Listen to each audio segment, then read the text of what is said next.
What's up, everybody? I'm Jeffrey Hessler. Welcome back to the channel, Jeff Hess on college football. Today I'll be talking about the Oklahoma spring game, their coaching changes, quarterback changes, some guys to look out for, and why I think they'll be a dark horse headed into this season.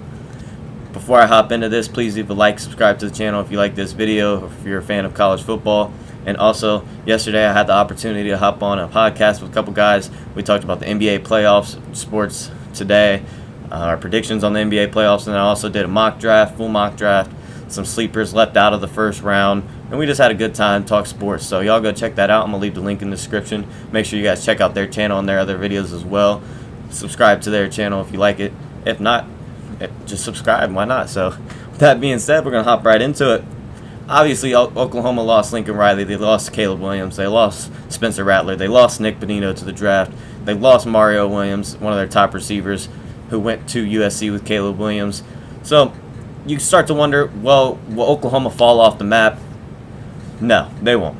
Brent Venables is a very good coach. He's going to be able to recruit. He's a great defensive mind. He's a defense coordinator from Clemson. He used to coach Oklahoma, and I could see a lot of buy-in from the fans and players this past weekend when their spring game was.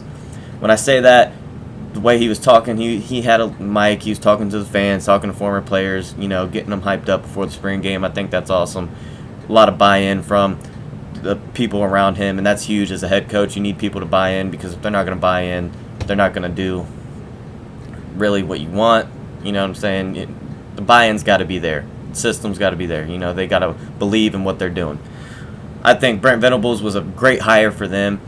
It's probably one of the best situations they could have been in, honestly. Brent Venables is a defensive-minded guy. When you think of Oklahoma these past couple seasons, you really think of them as a strong offense, but really lacked on the defensive side. I think Brent Venables will change that. The offense will not be as superior, and that just comes with talent and Lincoln Riley as well, because that's just a good mixture. He's a great quarterback coach, great offensive coach, but Brent Venables is a great defensive coach, so I think the defense will improve a lot, and that's big in the Big 12, especially when they're going to the SEC soon.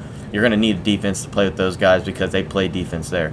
Big 12 is not really known for their defense. Maybe some teams you can argue that, but I think this will help the Oklahoma defense a ton. That being said, I'm going to get straight into it. Marvin Mims is a guy that really stood out to me. He was a returning receiver from last year. He had 2 catches, 41 yards, and a touchdown, one of those being a long touchdown from Dylan Gabriel, transfer quarterback from UCF, who I think personally will take the starting job. He looked the most comfortable in the pocket. It's good to have a veteran quarterback when you're a new coach. He's new to the system. Everybody there is going to be new to the system, but he can really help those younger guys along. So Marvin Mims, I think, will finish a top 5 receiver in college football this year. He's a very underrated receiver in my eyes. Has great speed, great route running, good size. He came on last year, showed a lot of flashes, so be looking for him to make a huge impact. Javante Barnes, true freshman running back, had a very good day. He looked like the most promising running back out of the running backs. DeMarco Murray is probably going to be raving about that guy for years to come. He had 17 carries, 60 yards, 2 touchdowns, and that's big for Oklahoma. They couldn't really get a lot of their running game going last year. They had a lot of injuries as well, but the running back rooms appears to be a little bit deeper, a little bit better. Eric Gray's in there too, but I think Javante Barnes, the true freshman, will take over as the starting running back. Another guy I want to talk about, true freshman, wide receiver Jaden Gibson, had three catches, 113 yards, and a touchdown. He had a 95-yard touchdown catch, which is very good. Another guy that can help out a guy like Theo Weiss, Marvin Mims. You got Drake Stoops there too. So their offense is not really taking a step back in terms of talent-wise. They only lost a couple guys on the offensive side. They're big guys to have, but I don't think it'll be a drastic change on the offensive side. I got into Dylan Gabriel. I think he will be the starting quarterback for the red team. So they did their quarterbacks a little different from other people. Dylan Gabriel played for both the red team and the white team, so his stats for the red team I'm going to give his stats for the white team. So for the red team, he went 10 for 13, 131 yards and a touchdown, who was to Marvin Mims. And then for the white team, he went 9 for 15, 119 yards and an interception. So on the day, had a touchdown, had an interception, a little over 200 yards, almost 300 yards. So not a bad day out of him. It's his first game in an Oklahoma uniform. He's a left-handed quarterback. I seen it was really windy there. Maybe that played into some of his arm strength, but there's times where he underthrew receivers. Marvin Mims got away from the defense early in the game, could have had a touchdown, but just a little bit underthrown. He threw an interception that was also just a little bit underthrown. But the biggest thing for me is the red team forced 3 turnovers, and that gets into Brent Venables' defense again. They were flying around. They looked like you can tell when a defense is playing with swagger. I said this with Ohio State. You can tell when they're confident because they're flying around. They're doing everything fast. They played fast. They forced 3 turnovers, had a fumble, had an interception. So I think the Oklahoma defense is not really going to miss anything other than Nick Bonito, a great edge rusher.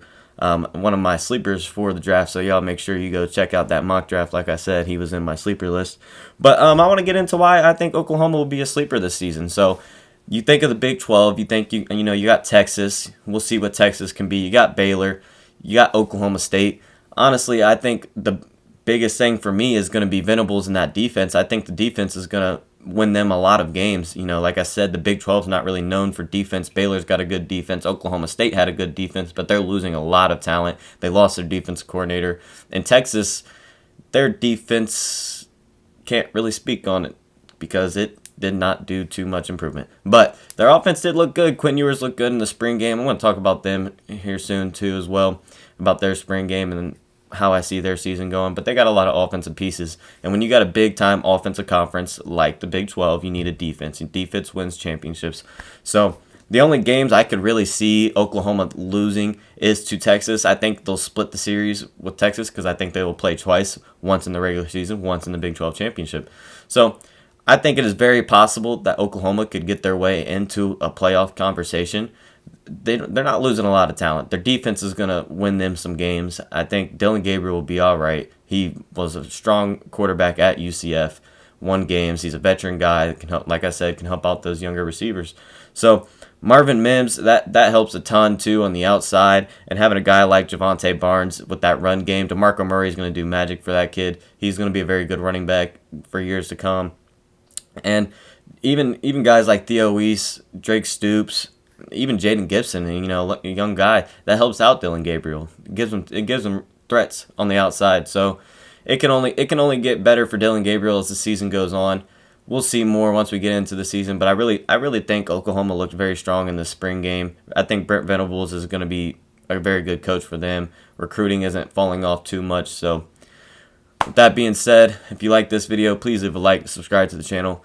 Like I said earlier, go check out SmoothLiesPodcast. Link will be in the description. Go check out the video we did.